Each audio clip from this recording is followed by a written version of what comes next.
बांझ औरत की दुख भरी कहानी। आज रोशनी जल्दी उठ गई क्योंकि आज का दिन उसके लिए बहुत महत्वपूर्ण था। अकेलापन दूर करने के लिए अपने लिए जिनका एक कारण घर लेकर आ रही थी। देखा जाए तो बहुत खुश भी थी और थोड़ी सी नाराज भी थी क्योंकि पिछले 8 साल की यादें उसे रात भर सोने नहीं देती थी और अब स्वस्थ बैठने भी नहीं देती थी। चाय का कप लेकर वह गैलरी में आकर बैठी और गुजरा हुआ कल उसके आंखों के सामने आने लगा। बेटा, तुम्हें ऐसे नहीं जाना चाहिए था। शादी होने के बाद उसे अंत तक निभाना आना चाहिए। ऐसा ही समझो कि तुम्हारा नसीब ही खराब है। कोई क्या करेगा।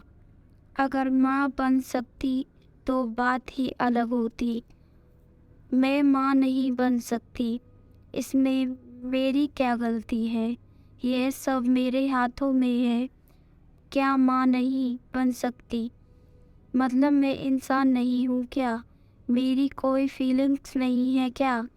मिनट मिनट में मेरा अपनापन करने वाले, मेरा जीना मुश्किल करने वाले लोगों के साथ मैं ज़िंदगी कैसे बिताऊं? वह जो कहेंगे वह सुनना। रोशनी और माँ की यह बातें चालू थी। तब पापा आए। ये देखो बेटा, मैं तो एक कपड़े की दुकान पर काम करता था।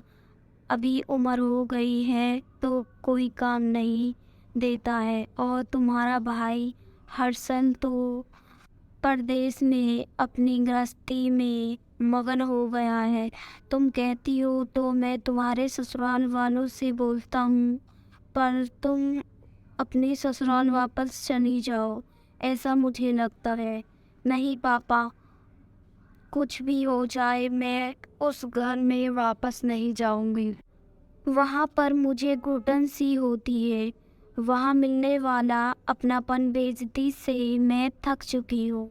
शादी के पहले मैं मेरे पैरों पर खड़ा रहना चाहती थी, पर मेरा ग्रेजुएशन होते ही आपने मेरी शादी करवा दी।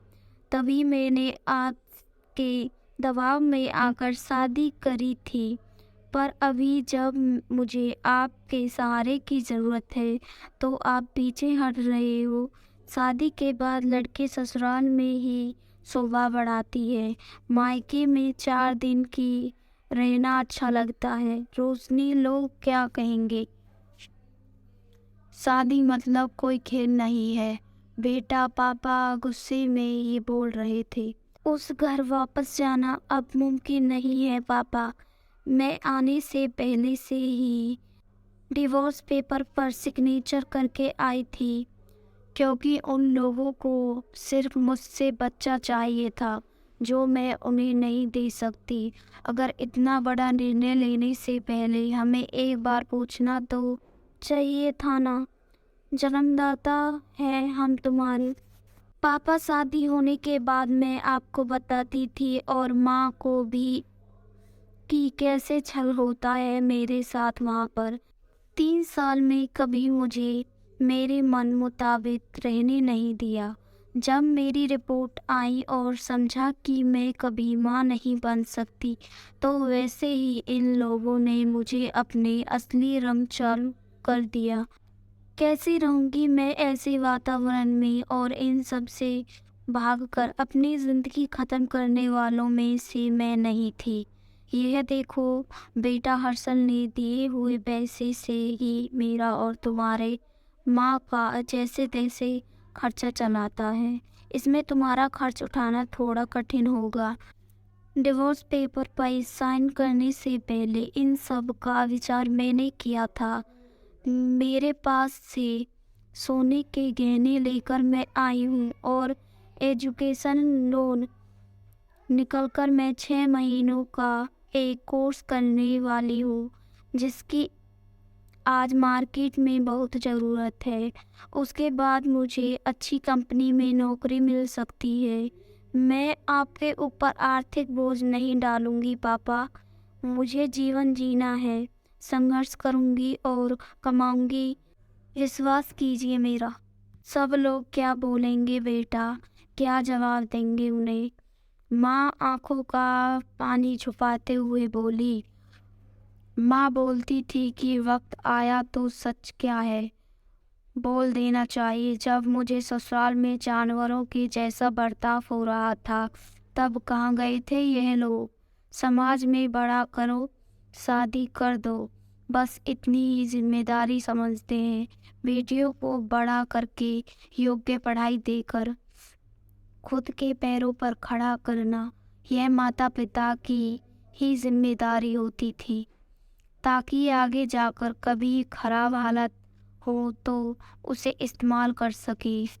तय किए मुताबिक रानी ने 6 महीने का कोर्स किया और तुरंत उसे एक अच्छी कंपनी में काम मिल गया। वो बहुत खुश हो गई थी। सब अच्छा चल रहा था। बीच में छुट्टी लेकर माता पिता को नज़दीक रहने वाले पर्यटन जगह पर घुमाने लेकर जाती है। माता पिता बीच में ही दूसरी शादी की बात छेड़ देते हैं।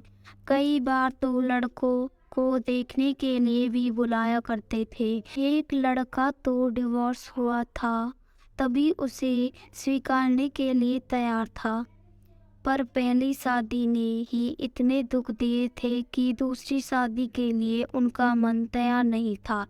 ऐसा कितने दिनों तक अकेली रहोगी? जब तक हम दोनों हैं तब तक ठीक है, पर हमारे जाने के बाद तुम्हारा क्या होगा, सोचा क्या कभी? उम्र भी कितनी छोटी है तुम्हारी अभी। ऐसा उसके पापा उसे समझा रहे थे। माँ पापा, आप दोनों मेरी शादी का विचार करना बंद कर दीजिए। आप दोनों को खुश देखकर मैं खुश होती हूँ। मेरे दोस्त सहेलियाँ ना मेरे साथ क्यों करनी है दूसरी शादी वाला? इतनी आसान नहीं है बेटा। एक उम्र के बाद अकेलापन खाने के लिए दौड़ता है, माँ बोली। सच हुआ उनका ऐसा बोलना। आगे 3 साल में पहले माँ और 6 महीने में ही पापा का निधन हो गया। रानी अब अकेली हो गई। हर्षल भाई और उसकी पत्नी आए और साथ में चलो बोलकर औपचारिकता की, पर मुझे उनके साथ जाकर वापस बोझ नहीं बनना था। मदद के वक्त मेरे साथ खड़े रहो, इतना बोलकर मैंने उनको जवाब दिया। ऑफिस का काम और बहुत सारे दोस्त, सभी लोग की शादी हो गई थी और वे अपने अपनी गृहस्थी में मगन हो गए थे, जिन्हें के लिए उसने कोई लक्ष्य मिली ही नहीं रहा था उसे। छुट्टी के दिन ऐसे ही एक मैगजीन पढ़ते समय उसे सिंगल मॉम पर एक बात पढ़ने के लिए मिली और उसे जीने का उद्देश्य मिला। उसने उस ही दिन तय किया और एक 10 साल की लड़की को गोद लेने का प्रयास चालू किया। प्रक्रिया बहुत बड़ी थी, पर बोलते हैं ना, मन में इच्छा हो तो रास्ता मिल ही जाता है। वैसे वह प्रक्रिया पूरी हो गई और आज वह दिन था कि वह उस लड़की को लेने के लिए अनाथ आश्रम जाने वाली थी। उस लड़की को घर लाकर वह माँ नहीं बन सकती, इस सोच पर और उस सोच होने वाली सभी आरोप को मिटा देना चाहती थी। तभी उसने निश्चय किया कि लड़की को बहुत पढ़ाऊंगी, खुद के पैरों पर खड़ा करूंगी और फिर शादी करूंगी।